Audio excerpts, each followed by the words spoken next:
¿Te has puesto a pensar en todo lo que tuvo que pasar para que una montaña o una cadena montañosa se formara?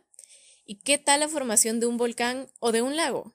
Los procesos geológicos pueden llegar a ser muy largos, pero no cabe duda de que los resultados son extremadamente fascinantes.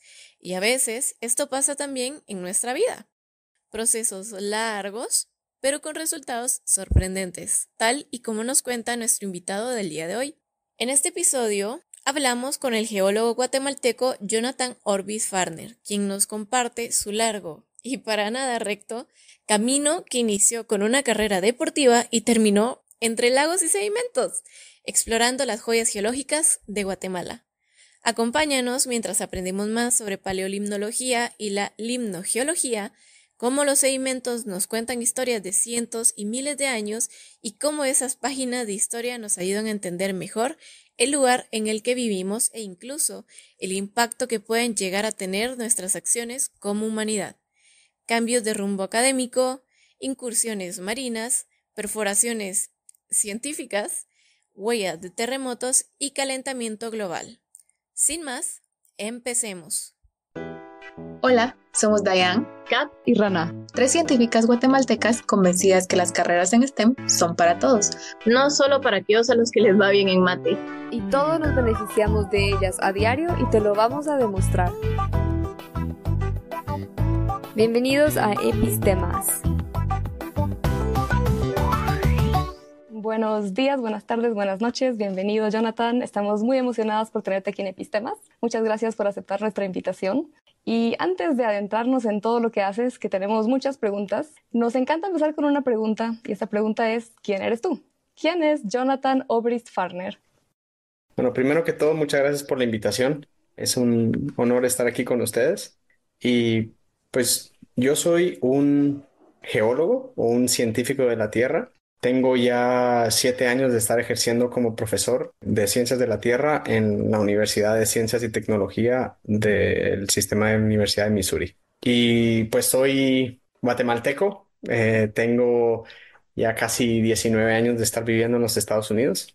Y me vine para los Estados Unidos con una beca de estudios, con la idea de venir a estudiar 4 años y regresarme a Guatemala. Pero al final, pues, salió una beca para una maestría, después una beca para un doctorado, y al final me quedé viviendo aquí. Desafortunadamente.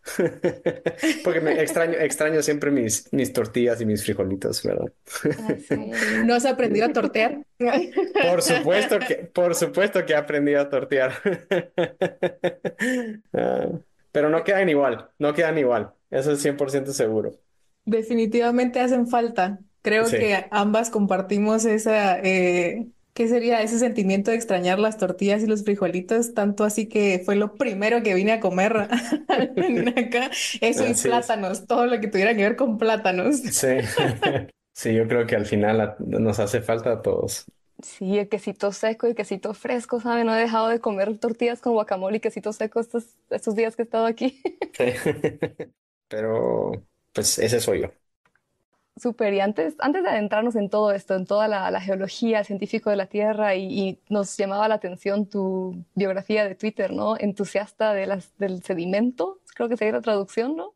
Sí. Tenemos muchas dudas sobre eso, pero antes de llegar a eso, siempre nos gusta conocer a nuestros invitados de una forma más personal, quiénes son afuera de su vida profesional. Entonces, la pregunta sería, ¿qué más haces en tu tiempo libre? ¿Qué haces cuando no estás viendo sedimentos o haciendo investigaciones geológicas?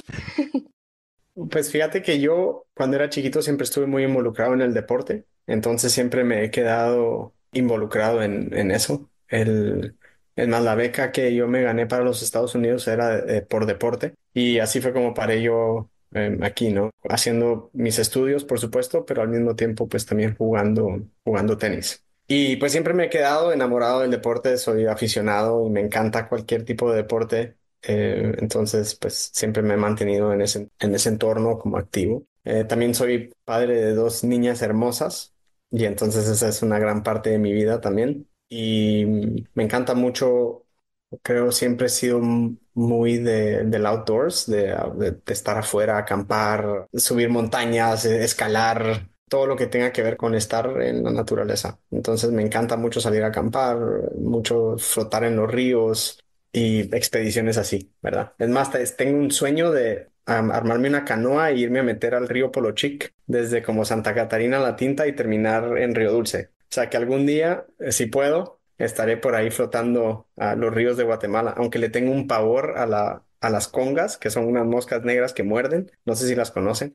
Y todo el humedal del Polochic está repleto de eso. Entonces, cuando las conocí, un día que anduve por ahí trabajando, dije, jamás en la vida vuelvo a hacer esto. Ah, pero igual algún día me aventuraré a ver si lo logro hacer. Si algún día ven la noticia de alguien flotando por ahí, ya saben, lo Ya conocieron aquí saben. primero. Así es. Así es. Y desde siempre has tenido este interés por, ¿cómo se dice? Outdoors, por el exterior. Y como que estas ganas de hacer expediciones y demás, desde chiquito ha sido así. Pues yo creo que en cierto sentido sí, es bien interesante, ¿no? Como guatemalteco que creció en la capital. Yo, pues imagínate, desde que tengo memoria, uno ve los volcanes, ¿no? Entonces siempre era una fascinación por subirme al techo de mi casa y ver los volcanes. Creo que en Guatemala hacemos tan poco trabajo en lo que es la educación de la parte de las ciencias de la Tierra que yo crecí sin tal vez entender el porqué de los volcanes, ¿no? Pero siempre me llamaron mucho la atención y siempre eran ideas de, ay, vayamos a escalar, o íbamos al Pacaya, o íbamos al Santa María. Y siempre me llamó mucho la atención todo lo que era eso. Ahora, pues crecí y me volví demasiado deportista, entonces creo que mi vida giró completamente y pues esa parte como medio se quedó dormida, ¿verdad? Porque no, al final no tenía tiempo. Pero sí, o sea, siempre he sido un fanático de las montañas, siempre me han llamado mucho la atención. Y pues los volcanes y todo lo que es la parte de estar afuera, ¿no? Con la naturaleza. Y me da curiosidad esta conexión que haces entonces, que eras como más outdoorsy. ¿Qué es outdoors en serio? Al aire libre, algo así, ¿verdad? Bueno, outdoorsy, que Persona eras que le más... gusta el aire libre. No sé. Es que hay traducciones que sí no sirven, ¿no? Sí. A ver, que eras más entusiasta de estar afuera y luego que dijiste que creciste y te volviste más deportista y que dejaste un poquito de lado. Sin embargo, tu carrera hoy pues sí, como que te hace salir más otra vez, ¿no? ¿Y Claro. qué momento fue? Porque también comentaste que te fuiste primero a Estados Unidos con una beca de deporte. Sin embargo, luego terminaste más en la ciencia, ¿no? ¿Cómo fue eso? ¿Cómo funciona eso? Creo que no sé muy bien cómo funcionan las becas de deporte y cómo terminaste entonces en la geología. Empecemos a entrar un Yeah. poquito ya a cómo Sí, llegaste sí. a esto. Pues las becas de deporte, tú vienes a la universidad y lo único que haces es jugar deporte para la universidad. Entonces te pagan tus estudios, te pagan tus libros, te pagan todo y lo que haces es representar a la universidad, así como representarías por ejemplo, al equipo nacional de Guatemala de fútbol, ¿no? O sea, pero aquí en ese sentido representas a al equipo de la universidad. Bueno, entonces yo me vine y todos mis compañeros, es más, me da mucha risa porque la mayoría de mis compañeros con los que yo compartí en la universidad terminaron siendo profesores de tenis, ¿no? O sea, y entonces en cierto sentido para mí yo creo que ese era como mi destino, ¿verdad? Y un día, por curiosidad, tenía que tomar una clase de ciencias, lo que le llaman aquí una clase lectiva, ¿no? Como para tomar cualquier tipo de ciencias que tú quieres y leí una como descripción bien corta sobre esta clase que se llamaba Geología General. Y entonces hablaban sobre la formación de los volcanes y los terremotos y por qué de estos procesos. Y a mí se me encendió un foquito en la cabeza y dije, wow, o sea, imagínate, voy a poder aprender sobre lo que es Guatemala, ¿no? Porque nosotros vivimos con esto todos los días. Y bueno, me metí a la clase y 2 semanas después me fui con el profesor y le dije, no, me quiero cambiar de carrera, quiero volverme geólogo, quiero estudiar esto y quiero hacer esto. Y él me decía, no, pero Jonathan, que solo llevas 2 semanas en la clase, ¿cómo puedes decir eso? No sé cómo. Y yo le dije, no, esto es lo que quiero hacer, no, no hay vuelta atrás. Y ahí está, ¿verdad? Entonces, en cierto sentido, es como una inspiración para mí que ahora yo soy el que está parado, ¿no? Dándole clase a los niños y a los niños, ¿verdad? A los jóvenes. Lo que te puede llegar a cambiar un profesor. ¿verdad? Porque no solo yo siento que haya sido el tema, sino la manera en la que este profesor daba la clase, ¿no? Y el entusiasmo con el que hablaba sobre los procesos de la Tierra. Y eso, pues, me intoxicó en cierto sentido. Fue una cosa que no me dejó ir, me agarró y no me volvió a soltar. Y mira, o sea, estamos hablando de que esto fue hace 18 años y aquí estoy. Como ya hemos hablado antes, en Epistemas, los profesores y profesoras pueden llegar a tener un gran impacto en nuestra vida, desde lecciones personales hasta llegar a marcar nuestro camino académico y profesional. Te invitamos a escuchar nuestro episodio número 149, en donde te compartimos algunas de nuestras huellas y cicatrices educativas. ¿Verdad? Aquí estoy. ¿Quién diría que después de 2 semanas, aquí estamos 18 años después y seguís Así y es. estás... Así es increíble, ¿no? Y peor, ustedes hablan mucho y me encanta el tema de su podcast, ¿no? De que no todos somos nerdos. Yo era lo opuesto. Yo era lo opuesto. Yo era un deportista al 100%. Y usualmente uno no amarra a una persona que le va muy bien en los estudios con una persona que hace demasiado deporte. O sea, yo pasaba 6, 7 horas haciendo deporte y mis estudios eran algo que ni pintaban en mi vida, ¿no? Y al final lo que encontré fue una ciencia que pues completamente me enamoré de ella y la historia ya está, ¿verdad? O sea, ahí está. Fue una pasión, creo que desde niño, ¿no? De que la tenía yo escondida y cuando me empezaron a hablar de volcanes y de los terremotos y de los procesos geológicos y empezar a entender un poquito mejor mi país, fue una cosa fascinante y no hubo vuelta atrás. Es más, creo que no saqué ni una nota abajo de 90 en todo lo que son mis clases de geología, lo cual no puedo decir para ninguna otra clase, ¿no? Se nota que había preferencias. Un poquito, un poquito. Oíme, y creo que no nos mencionaste inicialmente, o bueno, no sé cómo funciona la cosa. ¿Qué carrera estabas estudiando antes de cambiarte a geología? Ya, yo estaba haciendo una carrera de psicología del deporte, porque me encantaba mucho todo lo que era pues la parte del deporte, ¿verdad? Y tratar de entender un poquito más cómo el ser humano controla esos momentos de presión, donde es muy importante especialmente cuando haces un deporte donde estás tú solito, ¿no? Entonces para mí era siempre es una fascinación. Igual siempre tal vez en cierto sentido científico, ¿no? Pero, pero eso era lo que estaba estudiando. Es más, yo terminé con una carrera de psicología, porque cuando me cambié a geología ya estaba a punto de terminar psicología. Ay, Entonces, no te sí, creo. entonces terminé con una carrera de psicología y después o sea, tengo una doble carrera, ¿no? Tengo una carrera de psicología y una carrera de geología. Sí. Pero así como lo contás que era psicología del deporte y cómo nos adaptamos a estos momentos de presión y estrés, suena como útil también para una carrera en ciencia, ¿no?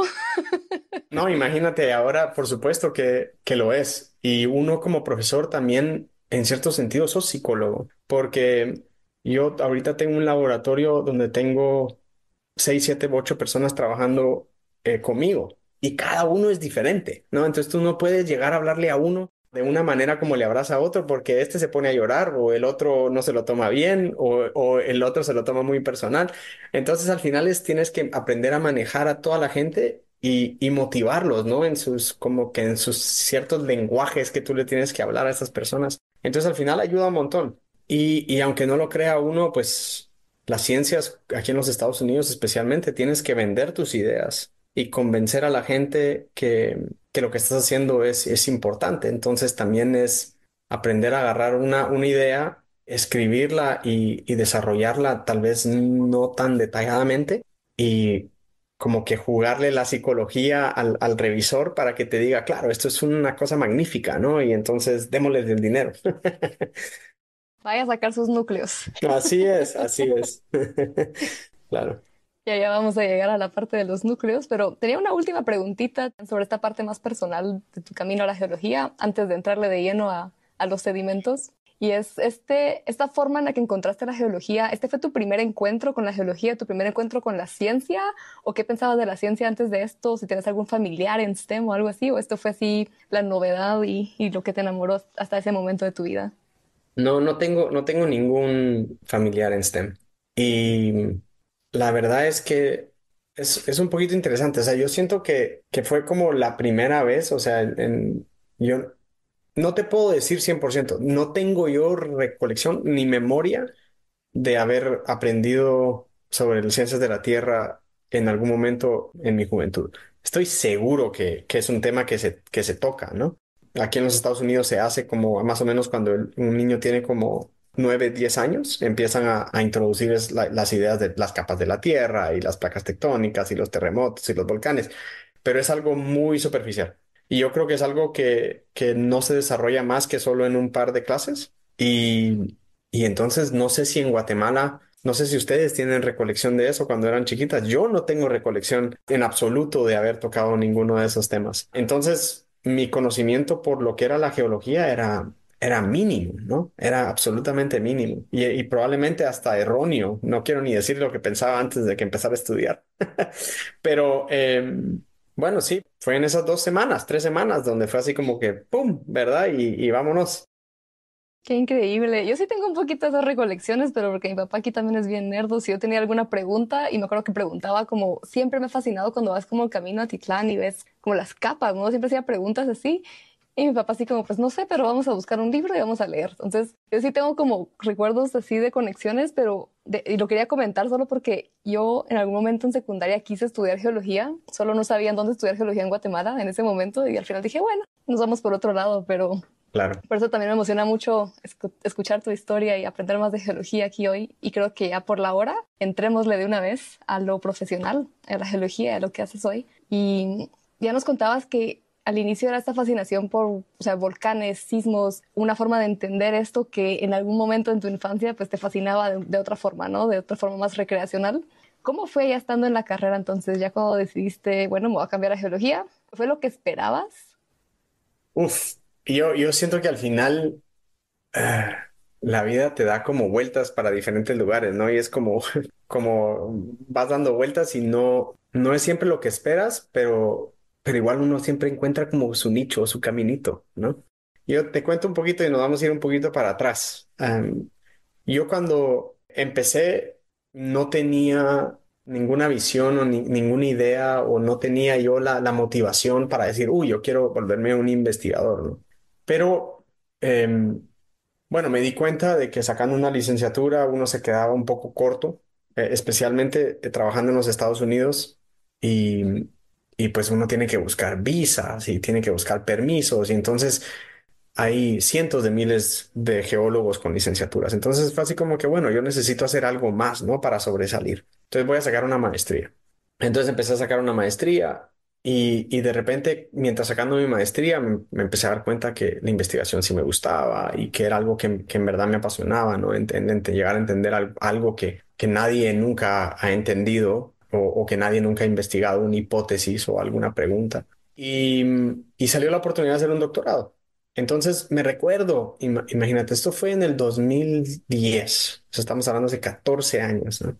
Y me recuerdo que hablando con la persona que después se volvió mi asesor de doctorado, yo le dije, mira, yo tengo esta idea de hacer estos estudios en el lago de Izabal. Yo no sé por qué me llama mucho la atención. Este lago es interesante, no mucha gente lo ha estudiado y es como en esta placa tectónica y entonces tengo muchas ganas de hacerlo.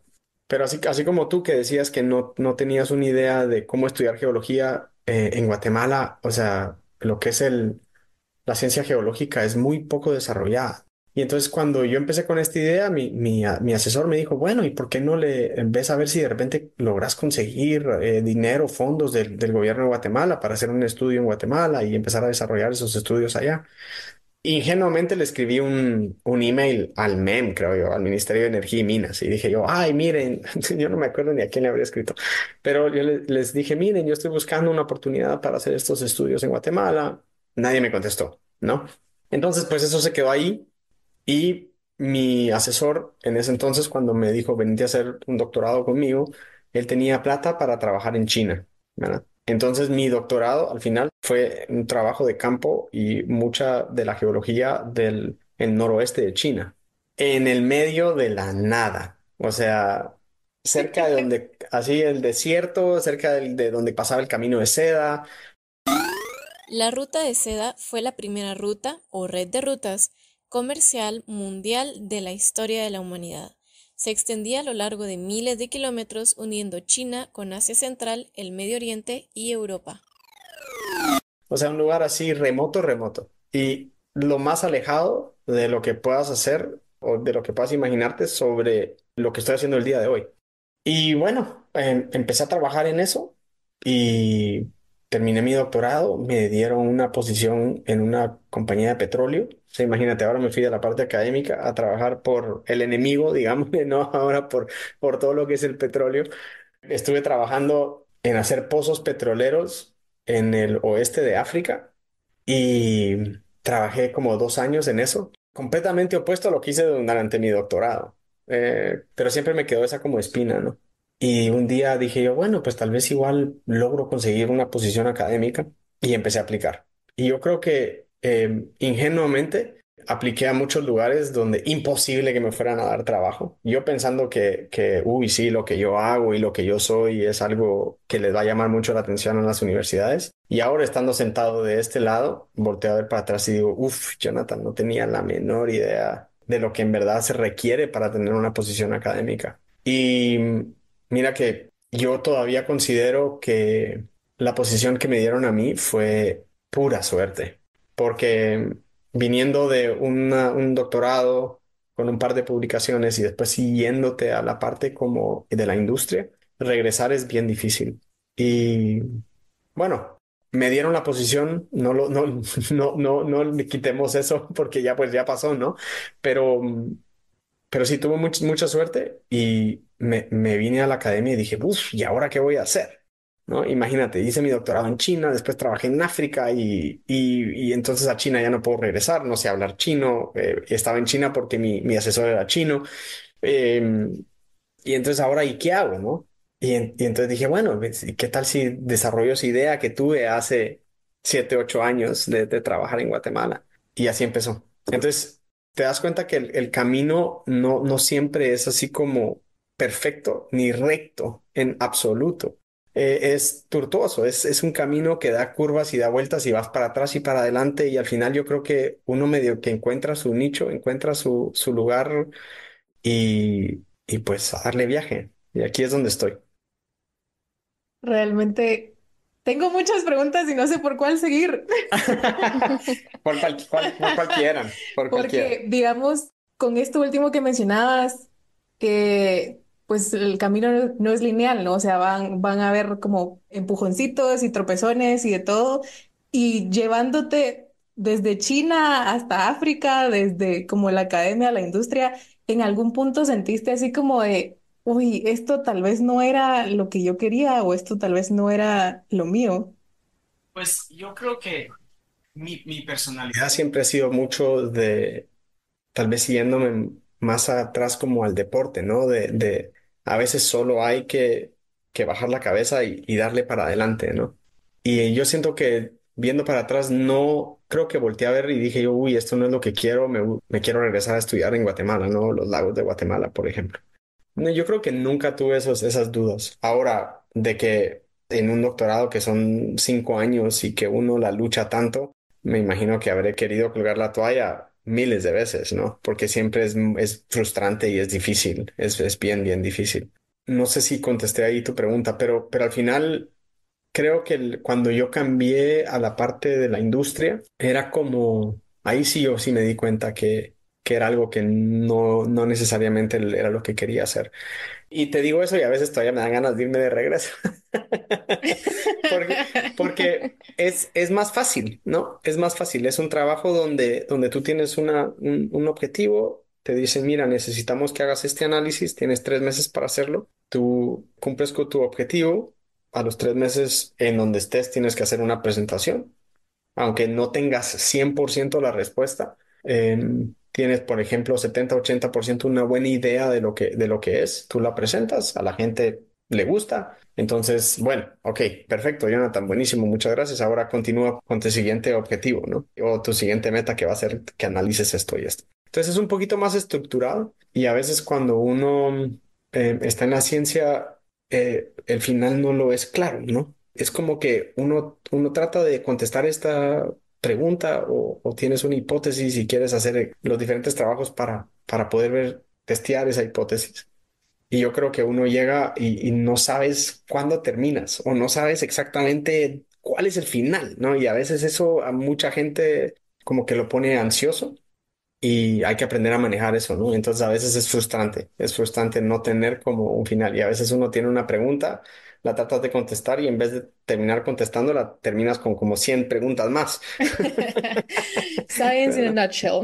Ah, No. así es. Sí, Sí, no, la verdad es que creo que sí, lo dijiste de una forma súper chilera, como en la industria usualmente como el camino está trazadito y pues ahí te van diciendo como las líneas de meta y demás y pues la ciencia, la investigación no siempre es así y eso puede ser frustrante, pero al mismo tiempo puede motivar mucho, ¿no? Porque justo eso es como lo que te impulsa a seguir buscando respuestas a esas mil preguntas que van surgiendo en el camino. claro. Entonces, vamos a amarrar esto con la otra pregunta que tenía y que tuve Sí. desde que leí acerca de tu trabajo y es que justo mencionaste el lago de Izabal y justo nos dimos cuenta de que muchas de las investigaciones que has hecho ahora son del lago de Izabal. Entonces, como que mi pregunta es, ¿por qué el lago de Izabal? ¿Qué era el encanto del lago de Izabal para que se dirigiera hacia ahí la investigación? Ya. Yo creo que estás hablando, ¿no? En 2010, yo creo que digamos que empiezo a entender, ¿no? A pesar de que yo creo que todavía no entendía nada. Un poquito sobre la historia tectónica de Guatemala. Es más, en el 2009 yo tomé una clase que se llamaba Tectónica y me fui a Guatemala por deporte, cuando estaba yo todavía en la universidad haciendo deporte. Y en esa semana que estuve ahí, me fui a recorrer con mi papá el Valle del Motagua, ¿no? Y todo lo que era el área donde fue lo del terremoto del 76 y todo eso, ¿no? En la madrugada del miércoles 4 de febrero de 1976, un terremoto de magnitud de 7.5 grados sacudió a Guatemala. Su epicentro fue en la parte oriental de la falla de Motagua, falla que forma la frontera tectónica entre la placa norteamericana y la placa del Caribe. Y entonces empiezo a entender un poquito sobre todo lo que es el porqué a veces de los paisajes de Guatemala, ¿no? O sea, uno cuando es chiquito igual manejas y vas para el puerto o para Río Dulce y uno no necesariamente aprecia, ¿no? Que, uy, estoy pasando ahora una cadena volcánica o estoy entrando a una falla geológica gigante, ¿no? Como la falla del Motagua. Y yo creo que cuando empiezo a entender, entonces empiezo a entender el porqué del lago de Izabal. El lago Izabal está en donde está por la falla del Polo Chic. Entonces eso me llama mucho la atención y la forma del lago es bien interesante. Entonces, pues curiosidad tras curiosidad, ¿no? De estar como pensando, dije yo, uff, este lago se me hace que ha de ser algo pues muy interesante en la parte como de la tectónica, de la sedimentología. Y así fue como empezó, ¿no? Y ahora es chistoso porque volteo a ver para atrás y yo te hablo uy, Jonathan sabía exactamente lo que quería ir a hacer al lado de Izabal. Y si les contara que en verdad yo estaba sentado en mi oficina y yo decía, o sea, sí, quiero ir a estudiar esto, pero ¿y cómo? O sea, ¿y qué voy a hacer, no? ¿Y qué voy a qué voy a ir a estudiar? ¿Verdad? O sea, no solo uno puede decir, voy a ir a estudiar el lago de Izabal y entonces, ¿qué vas a hacer? Entonces, no tenía la menor idea, ¿verdad? Y eso es algo bonito entenderlo porque uno a veces no tiene la menor idea de lo que va a hacer, ¿verdad? Y también entendiendo de que, pues uno dice, uy, yo soy limnólogo, soy paleolimnólogo. Yo no era nada de eso, ¿verdad? O sea, yo en mi doctorado hice trabajos en afloramientos del Pérmico. Estamos hablando de piedras que tienen 300 millones de años, ¿no? En geología, los afloramientos se refieren a la exposición visible de roca o depósitos antiguos en la superficie de la Tierra. Los afloramientos del Pérmico permiten que profesionales de la geología y paleontología puedan estudiar los ambientes pasados, cambios climáticos, extinciones masivas y la evolución de la vida. Imagínate, ya, entonces ahora me aparezco en el lago Izabal y ¿qué voy a hacer? Y entonces hablando con gente Y yo les decía, miren, yo tengo esta idea, yo tengo esta idea. Y mucha gente fue fundamental en como a decirme, uy, sí, qué interesante, y como que darme un poquito de apoyo moral, más que nada. Pero al final, en el 2017, que fue la primera vez, nuestra primera salida de campo, me fui así como a lo MacGyver, ¿no? No sé si ustedes conocen a MacGyver, pero fue así como a tratar de ver qué se podía hacer. Y compramos unos toneles de plástico en la zona uno, en la terminal, perdón, y los amarramos con pita y armamos una plataforma de madera así a lo que se podía y nos metimos en el medio del agua a sacar muestras. Y jamás en la vida lo había hecho, jamás en la vida había sacado un núcleo. Un núcleo es un tubo largo lleno de tierra o roca que se extrae del fondo de océanos o lagos, facilitando ver y estudiar las diferentes capas de sedimento acumuladas a lo largo del tiempo. Jamás en la vida había sacado un núcleo, ¿verdad? No sabía ni cómo hacerlo. O sea, fue un experimento completo, ¿verdad? Desde que llegué a Guatemala. Y así empezó, ¿no? Así empezó esta linda historia, ¿no? Porque imagínate, ahorita estamos 2024 y esto sigue y se ha vuelto un monstruo. Y en ese momento, con esta plataforma que nos cuentas que armaron así a lo chapín, ¿no? Con lo que hay, que dijiste y empezamos a sacar muestras y luego mencionaste núcleos. ¿Cómo? O sea, no sé, yo nunca he sacado un núcleo, de hecho, pero siempre veo como los armatostres así de equipo, ¿no? ¿Cómo hacías esto desde esta plataforma? ¿O qué tipo de muestras eran con las que empezaste ahorita que estabas en el 2017, dijiste, ¿no? Empezando esto. ¿Cómo empezó ya más técnico, digamos, qué muestras eran? Son núcleos al final, ¿verdad? Lo que tenemos ahora es los fondos necesarios para traer como tal vez equipos, plataformas que son mucho más, en cierto sentido, y la ingeniería ha tomado lo que era la parte de sacar un núcleo con la mano y ahora ya estás hablando de que usas algo más como mecánico, ¿no? Que es lo que acabamos de terminar de hacer en el lago hace un par de semanitas. Pero sí, era sacar núcleos, sacar tubos de sedimento. Y todavía me recuerdo que tenía tanto miedo que me compré el equipo, pero solo podíamos trabajar en 5 metros de agua y podíamos sacar 5 metros de tubos, ¿verdad? Porque yo tenía tubos o sea, los tubos que unes en arriba de la plataforma cada vez que sacas los núcleos, solo tenía 10 metros, ¿verdad? Entonces yo podía hacer un total de 10 metros desde la plataforma hasta donde quisiera llegar. Y todavía me recuerdo estar muestreando el primer año y llegar al punto en donde vas con el tubo para abajo y ya no podíamos seguir muestreando, aunque el sedimento permitía seguir, pues a veces se vuelve muy duro y ya no puedes seguir muestreando. Pero llegamos a un punto en donde ya no tenía más palos. Y yo decía, por Dios, o sea, páseme un palo de escoba y ni masking tape o algo, pero quiero seguir sacando tubos, ¿no? Pero ya no pude. Y entonces imagínate, para una persona que tiene sus responsabilidades aquí en los Estados Unidos con la universidad, pues en 2017 terminamos, me vine de regreso, empezamos a hacer los análisis en esos tubos de sedimento y me tocó comprar más equipo y regresar en el 2018, o sea, ya estás hablando un año después. Y ahí sí ya empezamos, ya teníamos 30 metros, ¿no? Entonces ya podíamos hacer mucho más de lo que habíamos hecho el primer año porque dije, bueno, no está tan difícil y sí lo podemos hacer y entonces hagámoslo. Y entonces ahora construimos una plataforma más grande donde ya unimos dos canoas y ya no fueron los tubos. Y entonces uno aprende, ¿verdad? Y aprendí pasándola mal a veces porque nos agarraban unas olas en el lago de Izabal y salir del lago de Izabal con una plataforma que está sobre unos toneles es dificilísimo, ¿no? Porque no las jalas y en vez de que flote se hunde. Entonces era uno tenía que ir lentísimo, íbamos en las olas. No, o sea, si les cuento, por Dijiste que te Dios. gustaban los deportes extremos, ¿no? Sí, sí. Eso fue una cosa terrible.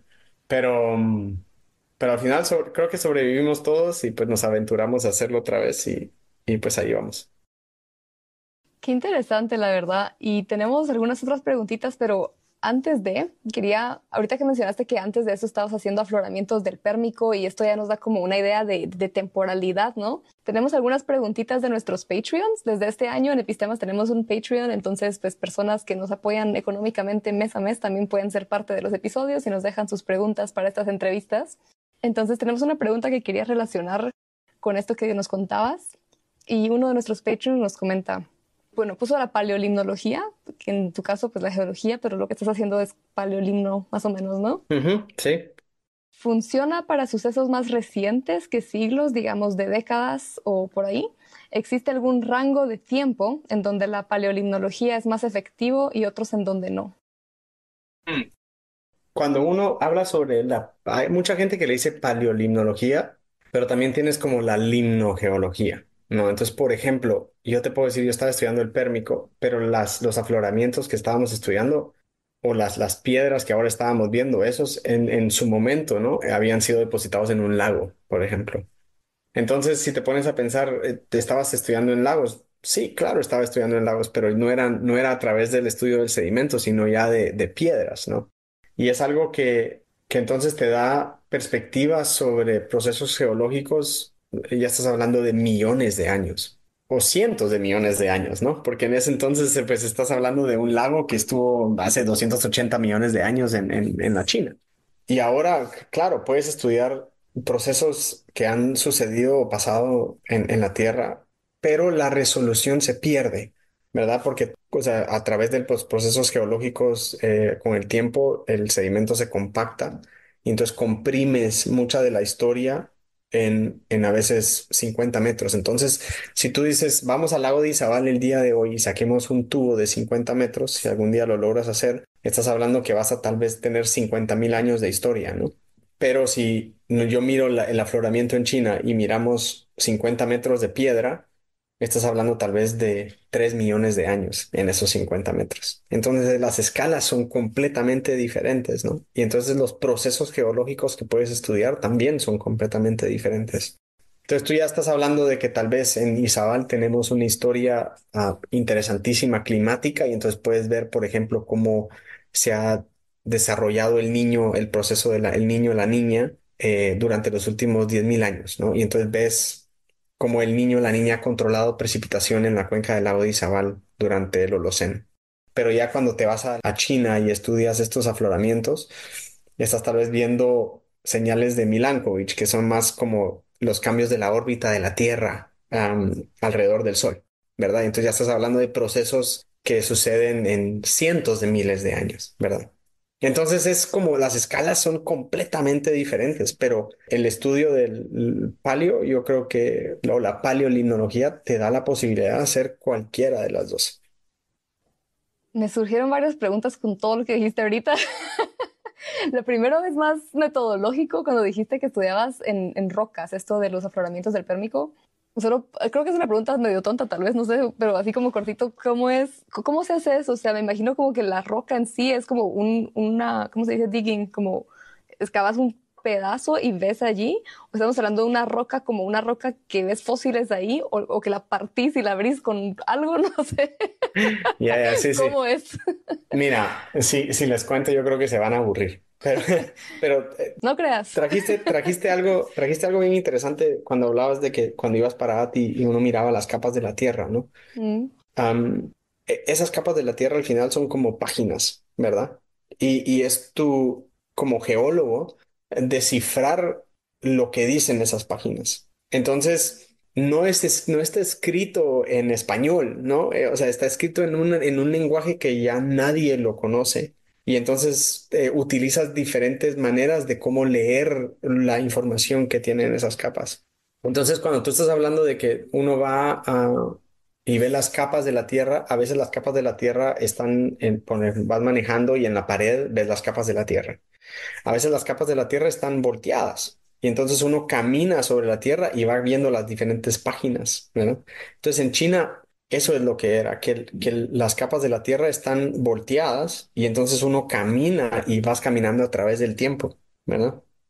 Entonces, lo que nosotros hacemos es, claro, limpiamos la superficie para llegar como a tal vez a una piedra que no está tan, que la información no se pierde por el precipitación del día de hoy, ¿no? Porque pues tú la expones a los elementos. Pero lo que hacemos es que, como están volteadas las piedras, uno traza una línea y dice, bueno, esta es la línea en donde voy a estudiar y agarras una muestra de piedra cada 5 centímetros y la describes. Entonces ves los fósiles, ves los minerales, los contenidos. Y entonces lo describes y va 5 centímetros después y 5 centímetros después y así caminas y pasas meses. O sea, estás hablando de que de 5 centímetros en 5 centímetros y hacemos cientos de metros.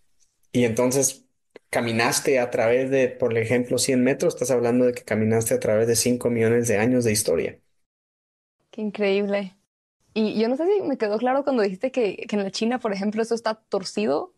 ¿Nos puedes explicar un poquito como por qué es esto? ¿O cómo así que en ciertos lugares puedes caminar así sobre el tiempo? Sí, sí, va, imagínate como que si tú agarras un libro, ¿no? Y entonces el libro lo pones encima de tu mesa, ¿verdad? Entonces las capas están pues de arriba para abajo, ¿no? O sea, como que las hojas.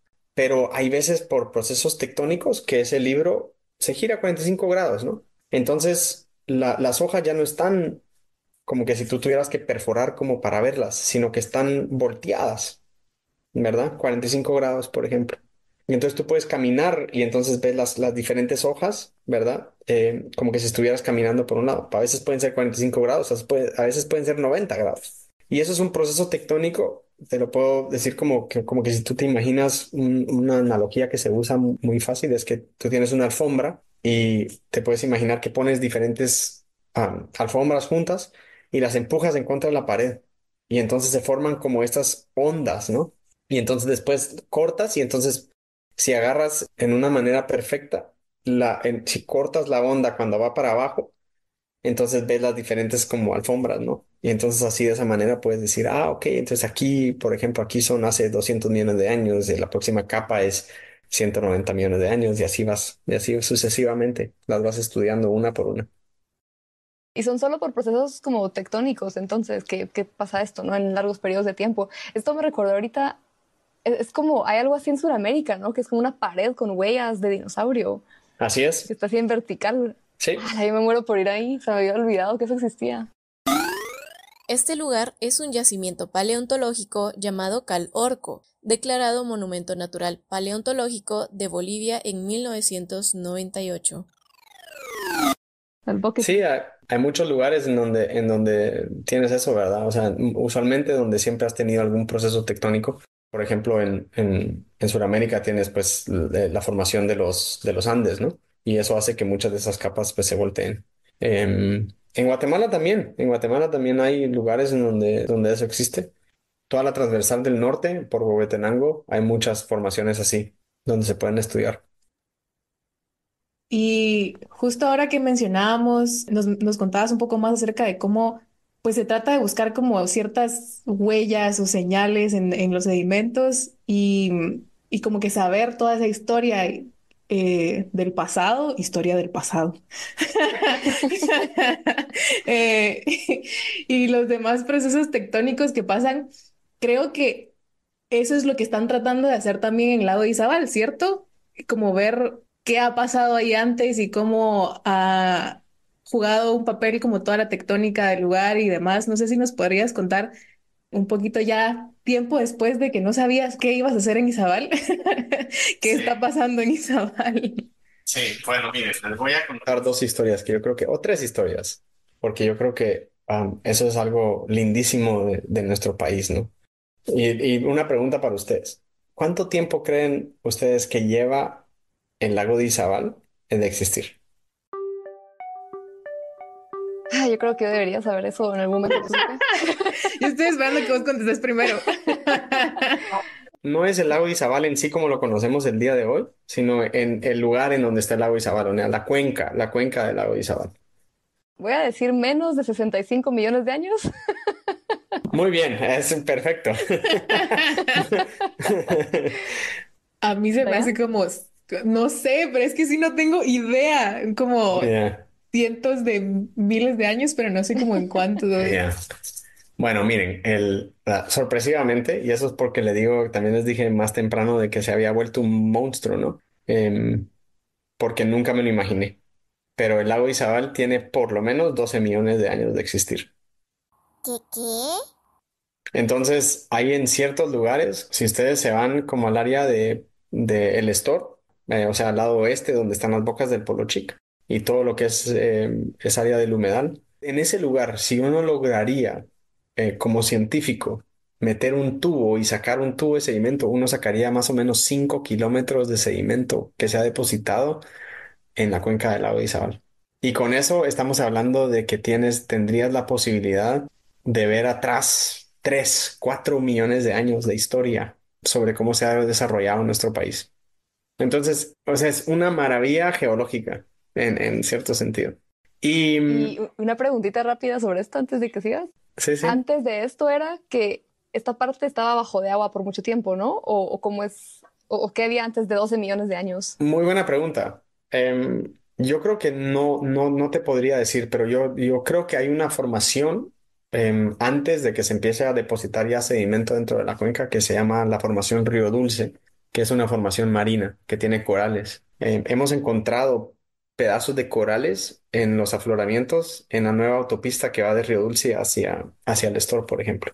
Entonces, probablemente sí, estás hablando que de hace como tal vez unos 15 20 millones de años estaba todo sumergido.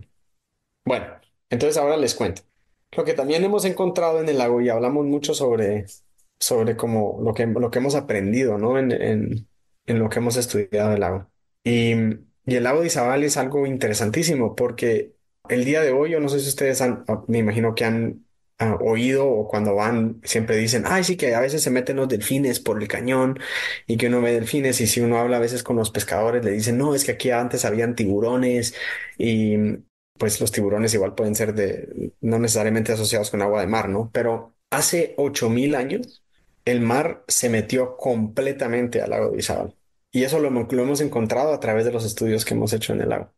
Y entonces, ustedes que son pues más o menos tal vez como más relacionados con la parte biológica, esa incursión marina fue un desastre para el ecosistema, ¿no? Porque el ecosistema del lago es de agua dulce. Entonces tú tienes un sistema de agua dulce y le metes agua marina y en cierto sentido o sea, lo matas todo. Y encontramos que esas aguas marinas permanecieron en la parte baja del lago por miles de años en donde encontramos muy poca evidencia de vida en el lago de Izabal, como más o menos por 4.000 años.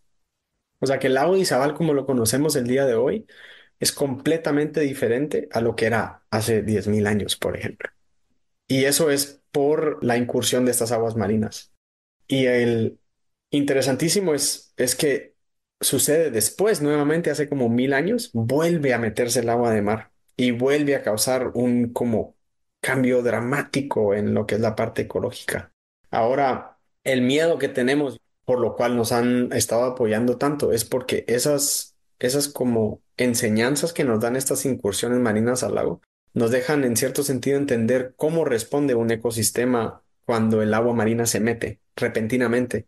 Y hablamos de que en Guatemala las proyecciones climáticas con el calentamiento global van a reducir la precipitación y eso probablemente reduzca la cantidad de agua que baje en el río Polochiqui, en el río Cabón, lo que haga que el agua del lago se baje, ¿no? Y si el agua del lago baja, y tienes el nivel del mar del otro lado, el agua de mar no tiene nada que la pare para que se meta. Y entonces, en cierto sentido, esos eventos geológicos que pasaron durante los últimos 10.000 años nos dan como una ventana para tratar de entender cómo este ecosistema particularmente y probablemente otros ecosistemas similares responden a estas incursiones de aguas marinas, lo que probablemente va a suceder en el futuro en el lago de Izabal. Entonces, cuando hablamos de estudios paleolimnológicos, yo siempre me fui con la idea de, miremos a ver qué encontramos, pero jamás en la vida me imaginé encontrar estas historias, ¿no? Que nos cuentan los sedimentos. Es absolutamente fascinante. Y si quieres conocer más historias y aprender aún más de paleolimnología, te invitamos a escuchar los episodios número 19 y número 87 con las biólogas guatemaltecas Paula Galindo y Lisette Pérez. Y antes de que me empiecen a preguntar preguntas sobre eso, ya viste, preguntar preguntas, les cuento lo que les iba a decir, la tercera cosa que les iba a contar, que mis estudios empezaron en el lago Izabal, pero ahora se extienden, ¿no? Y estamos ahora haciendo estudios paleolimnológicos en todos lados. O sea, yo el sábado voy para Guatemala y el domingo estamos en la laguna Chichoj, al sur de Cobán, y una semana después vamos a estar en Ayarza. estos estudios ahora se extienden a estos otros lagos porque también encontramos evidencia de que, por ejemplo, y ahorita sí ya nos vamos a otro tema completamente. En 1976, cuando fue lo del terremoto del Motagua, pues fue un desastre, ¿no? Y increíblemente hay sedimento que se forma en lagos durante terremotos.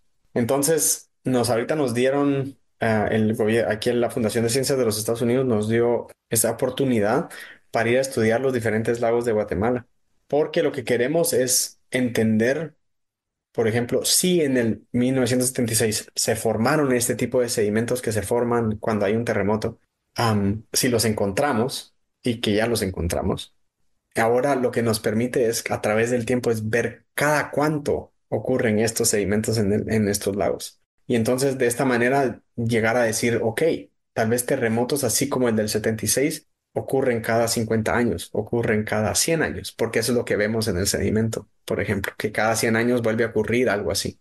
Y hemos encontrado evidencia de estos sedimentos que se forman del terremoto del 76 en Atitlán, en Chichoj, en Ayarza, en La Chua, y ahí están, ¿no? Y interesantísimamente, hay sedimentos así en el pasado geológico también.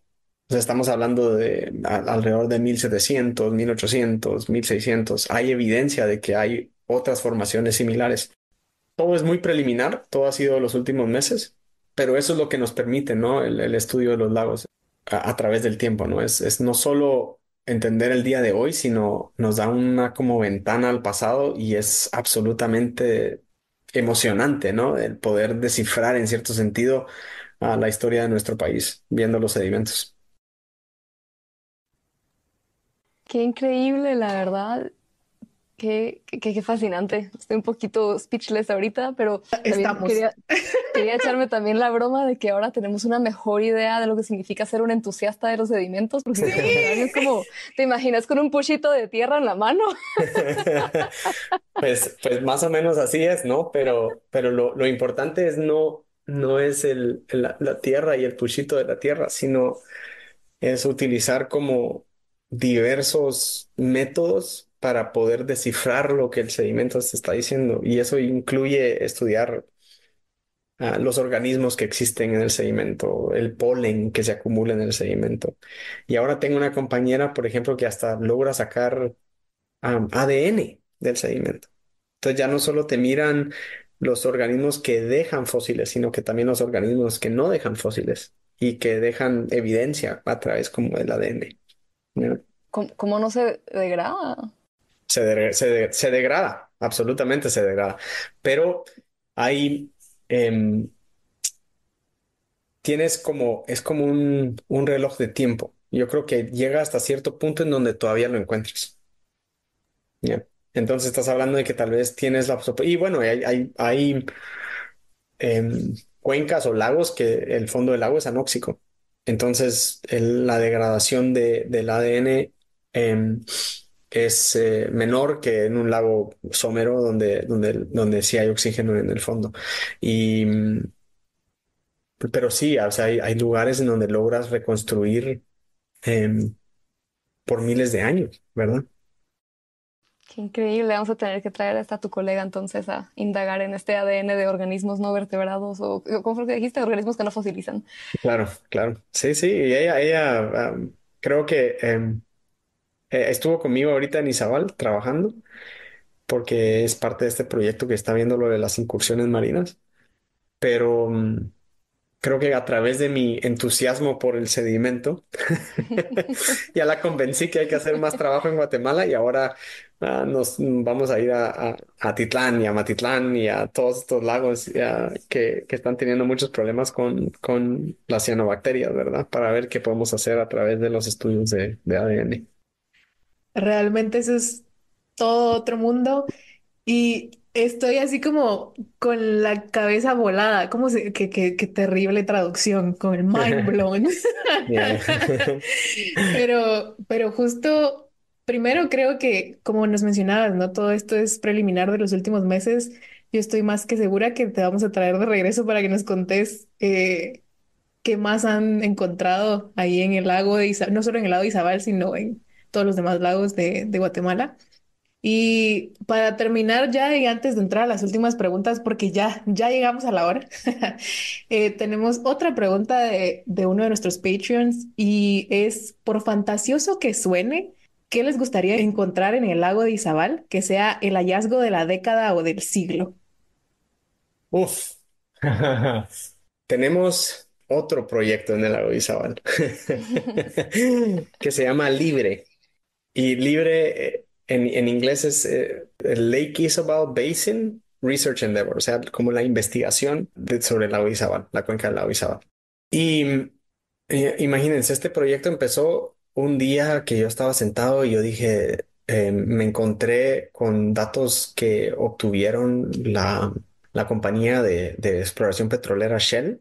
Estuve en Guatemala explorando por petróleo en el lago de Izabal en los noventas. Y a través de perseverancia, de cabeza dura, chapina, yo me metí a contactar a los de la Shell y les decía, miren, yo necesito que me compartan estos datos, que estamos haciendo estos estudios, pero pues como son datos que son bien difíciles de obtener, especialmente porque son de compañías petroleras, pues me tardé 3 años, imagínense, 3 años, emails tras emails tras emails, tratando de conseguir estos datos. Y al final, pues los conseguimos, nos los donaron y con esos datos hemos logrado desarrollar este proyecto que se llama el Proyecto Libre. Y el Proyecto Libre está auspiciado por esta fundación en Alemania que se llama ICDP. Y ICDP es la Fundación de Perforaciones Científicas Intercontinentales, que es un como conglomerado de 27 fundaciones de ciencias de alrededor del mundo que le dan plata a esta fundación en Alemania y ellos son los encargados de evaluar propuestas y darles fondos, ¿no? A esta gente. Y entonces nosotros empezamos con este sueño de hacer este proyecto ICDP en Izabal y empezamos en el 2018, 2019 escribiendo una propuesta preliminar, lo evaluaron, nos dijeron, nos gustó, pueden pasar a la segunda fase, entonces escribimos otra propuesta, nos dieron la plata y nos llevamos a 65 científicos de alrededor del mundo a Antigua, Guatemala. Estuvimos en Antigua una semana discutiendo sobre como hipótesis o preguntas que podríamos contestar sobre la historia de la Tierra si en algún momento lográramos hacer una perforación científica en el lago de Izabal. Entonces desarrollamos estas ideas y eso, bueno, eso nos llevó a la tercera fase de aplicación con esta fundación. Escribimos una propuesta nueva para pedir los fondos para poder hacer esta perforación. Y hace 6 meses nos aprobaron los fondos, pero es un proyecto que cuesta casi 9 millones de dólares. Ya. Entonces la fundación no le da a uno esa plata. La fundación le da a uno alrededor del 20% y uno tiene que, a través de otras fundaciones o de inversiones o de gente que tiene alguna fascinación por el conocimiento científico, pues donaciones, ¿no? De estas fundaciones. Entonces, nos toca aplicar, ¿no? Nos toca todavía trabajar en eso. Y perdón por la historia, es un poquito larga y me fui un poquito en una tangente de lo que me preguntaron, pero tiene razón por la cual les expliqué todo eso. Y es porque estas perforaciones son bien raras. Y en Guatemala, poder hacer algo así es como va a cambiar la manera en la que conocemos mucho la historia, no solo del neotrópico, sino del mundo entero. Y lo fascinante de lo que nos permitiría si hacemos algún día esta perforación es que nos dejaría ir atrás más o menos unos 8 millones de años. Eso es lo que calculamos. Y entonces estamos hablando de reconstruir la historia no solo de nuestro país, sino del área y de la región durante 8 millones de años, lo que nos permitiría, por ejemplo, si logramos, ¿verdad?, llegar a obtener datos tan viejos y tan completos como lo que nosotros predecimos que está ahí, nos dejaría entender qué había pasado antes de que se conectara Norteamérica y Suramérica, antes de que el Istmo de Panamá surgiera, y entonces podríamos ver cómo la vegetación ha cambiado a través del tiempo, antes, durante y después de la conexión. También cómo las corrientes oceánicas cambiaron cuando se formó eso y cómo eso influyó la precipitación en Centroamérica, por ejemplo. Otra cosa que es fascinante es que durante el Plioceno, o sea, hace como 3 millones de años, fue la última vez que la Tierra tenía las concentraciones de CO2 como las que vemos el día de hoy. Y ver para atrás en ese momento nos dejaría tal vez entender cómo las temperaturas y cómo la precipitación varía en un mundo donde el CO2 es más o menos lo que estamos viendo el día de hoy o lo que se predice al cual vamos a llegar al final de este siglo. Entonces, si nosotros en algún momento llegamos a lograr hacer ese proyecto, no solo son estas dos preguntas que le digo, o sea, creo que tendríamos que pasar todo otro podcast hablando sobre el proyecto libre, pero son preguntas que son absolutamente fascinantes y harían del lago de Izabal una joya geológica, no solo para los científicos, sino creo que para todos nosotros como guatemaltecos y para nuestro conocimiento de los procesos de la Tierra, ¿verdad? Especialmente en un mundo cambiante y con el calentamiento global con el que tenemos que lidiar en los próximos años. Qué fascinante, Jonathan. Muchas gracias por esa respuesta. Creo que nos quedamos, así como decías al inicio, que mientras más responde uno unas preguntas salen 100,000 más y nos quedamos con 100,000 más para un segundo episodio. Con mucho gusto, con mucho gusto. Y creo que ahora sí por el tiempo vamos a tener que ir cerrando, Ujú. pero definitivamente aprendimos muchísimo hoy y de seguro esto no va a ser la última vez que hablemos contigo y seguro con más personas que están trabajando contigo en todos estos proyectos. Así que próximamente escucharán más de geología y paleolimnología y cualquier otra combinación de estas ramas que ya es que hay tanto ahora. Sí, sí. Y bueno, para ir cerrando, ahora sí, ya no quitarte tanto más de tu tiempo, hay dos preguntas ya un poquito más separado de la geología como tal que siempre le hacemos a todos nuestros invitados. Y la primera de ellas es, ¿qué consejo le darías a tu yo de 17 años?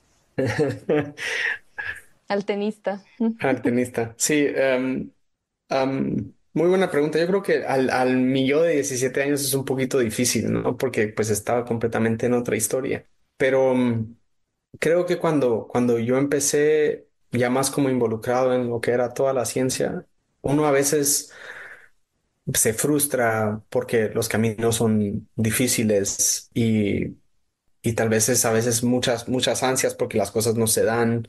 Viendo para atrás, me hubiera gustado tal vez entender que estos procesos y estos caminos son largos, ¿verdad? Pero son fascinantes y tienden a nunca ser completamente claros y definitivamente no rectos. Y, y yo siento que era a veces un poquito frustrante y a veces un poquito como de lo desconocido, de qué voy a hacer como geólogo, qué voy a hacer como científico. Y todas esas preguntas en mi cabeza, ¿no? Que a veces me hacían, me ponían ansioso. Al final soy un afortunado porque pues he conseguido un trabajo en donde puedo hacer lo que quiero y lo que me apasiona y tal vez no todos tengan la suerte que yo tuve, pero esto a veces, aunque uno a veces no tenga la suerte, ¿no? O que no tenga las oportunidades, creo que a través del trabajo y con paciencia uno puede llegar a ser sorprendido. Realmente siempre que trabajemos eh, hacia algo, como que con cierta dirección, a pesar de que no lleguemos a lo que tal vez pensamos que íbamos a llegar, siempre van a haber muchas cosas en el camino que nos van a sorprender, como decías. Y así que qué bonito consejo, la verdad, que aplica Sí. no solo para tu yo de 17 años o tu yo que se inició a incursionar en la ciencia, sino que para todos y todas. No, y si tú me dirías a mí cuando empecé, ¿dónde te imaginas que vas a estar en 20 años? Jamás en la vida te hubiera dicho que iba a estar aquí. Jamás. Entonces, a veces uno piensa mucho, ¿verdad? En dónde voy a estar, qué voy a estar haciendo, en vez de concentrarse en, no, o sea, el siguiente paso, ¿no? ¿Qué es lo que tengo que hacer el día de hoy? ¿O qué es lo que quiero hacer en los próximos meses? Y disfrutarlo, ¿no? Disfrutarlo. Y yo siento que al final si uno le dedica el tiempo y le dedica el amor, ¿no? Esa pasión, las cosas se van dando, ¿no? Poco a poco. Un paso a la vez, definitivamente. Así que ya llegamos al momento de la última pregunta y esa pregunta es, en tu opinión, ¿qué pueden hacer quienes nos escuchan hoy para apoyar al desarrollo de la ciencia en Guatemala o en la región? Ay, ay, ay. Muy buena pregunta.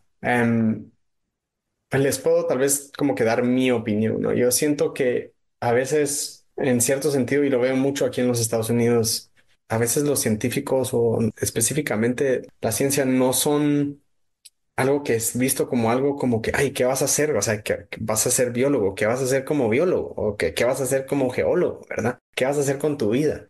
Y hay cosas tan importantes que todavía tenemos que contestar como vivientes, o sea, como seres humanos en este planeta, como para poder entender mejor en el planeta en donde vivimos y cómo vivir mejor con el planeta.